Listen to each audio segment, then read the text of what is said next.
నమస్తే, welcome to సర్కార్ TV. నేను మీ మధు. ఇటీవల కాలంలో సోషల్ మీడియా వాడకం విపరీతంగా పెరిగిపోయిందని, అనవసర విషయాలపై ప్రజలు ఎక్కువ దృష్టి సాధిస్తున్నారని నటి రకుల్ ప్రీత్ సింగ్ ఆవేదన వ్యక్తం చేశారు.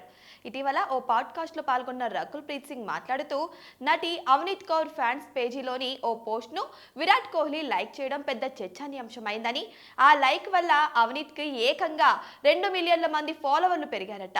ఇది చాలా బాధ కలిగించే విషయం. మనమంతా ఇంత ఖాళీగా ఉన్నామా అనిపిస్తుందని అన్నారు. అంతేకాకుండా విరాట్ కోహ్లీ ఉద్దేశపూర్వకంగా లైక్ చేశాడా లేక పొరపాటున జరిగిందా అని కూడా ఎవరూ ఆలోచించలేదు. ఒక్కోసారి మనం ఇన్స్టాగ్రామ్ లో మన స్నేహితులనే పొరపాటున అన్ఫాలో చేస్తూ ఉంటాం. కానీ కోహ్లీ సెలబ్రిటీ కాబట్టి ఆయనకు సంబంధించిన చిన్న విషయాలను కూడా వైరల్ చేస్తున్నారు. ఇది చాలా విచారకరం. ఈ విషయంపై ఆయన ఇప్పటికే వివరణ కూడా ఇచ్చారని తెలిపారు. ఇక సెలబ్రిటీలకు సంబంధించిన చిన్న చిన్న విషయాలను కూడా ప్రజలు అతిగా పట్టించుకుంటూ సోషల్ మీడియాలో సమయాన్ని వృధా చేస్తున్నారని రకుల్ ప్రీత్ సింగ్ అభిప్రాయపడ్డారు.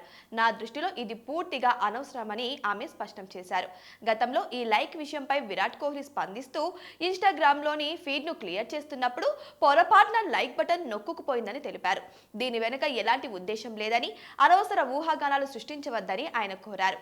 అయినప్పటికీ కోహ్లీ లైక్ తర్వాత అవనీత్ కు ఫాలోవర్లు గణనీయంగా పెరిగారని, ఆమెకు ప్రమోషన్ల అవకాశం కూడా ఎక్కువయ్యాయని బాలీవుడ్ వర్గాల్లో వార్తలు కూడా వచ్చాయి. ఇక సినిమాల విషయానికి వస్తే, రకుల్ ప్రీత్ సింగ్ ప్రస్తుతం ప్రముఖ దర్శకుడు శంకర్ తెరకెక్కిస్తున్న ఇండియన్ 3 చిత్రంలో నటిస్తున్నారు.